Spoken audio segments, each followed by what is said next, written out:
Josh here with Josh Nom Golf, and we're here at the National Golf Club of Kansas City. And we had to come indoors today. We've got a little rain out there, so we moved everything indoors and doing lessons indoors in May. Hard to believe, but still some bad weather.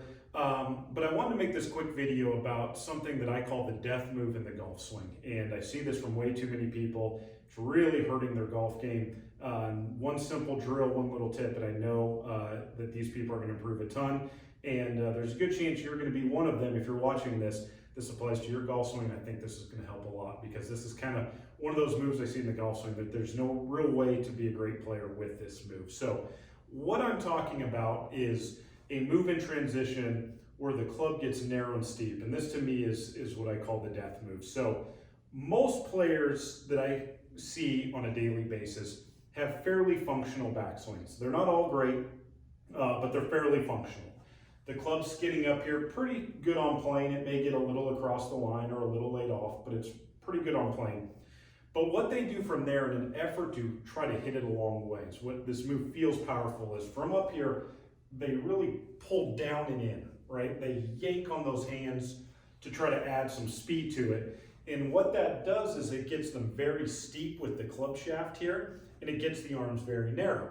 Now, almost every golfer that's played golf for more than maybe 6 months, once they start doing this, is going to figure out the only way to hit good shots then is to stand up and early extend, throw the club at it, flip it, in some effort to get the club down to the ball.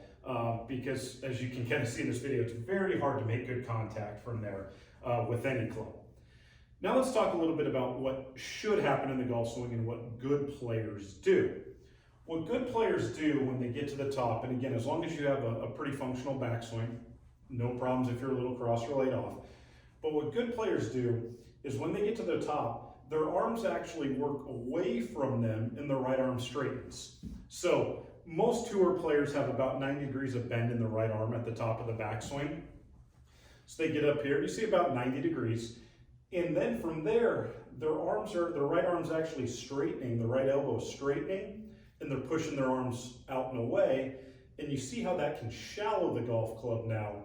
Now that I've got some width here and the club is shallow, I can just turn through.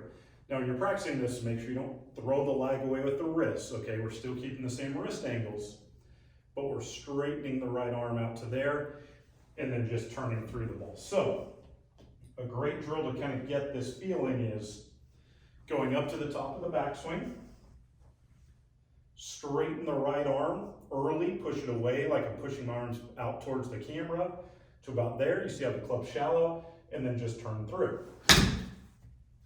That's going to give you the sensation of how to make good impact by being wide and shallow and then able to turn through as opposed to really trying to pull this in. That feels powerful, but we lose so much speed and power when we get narrow in here because we have to throw the club away. So try this drill if you're somebody that gets really narrow and steep in transition.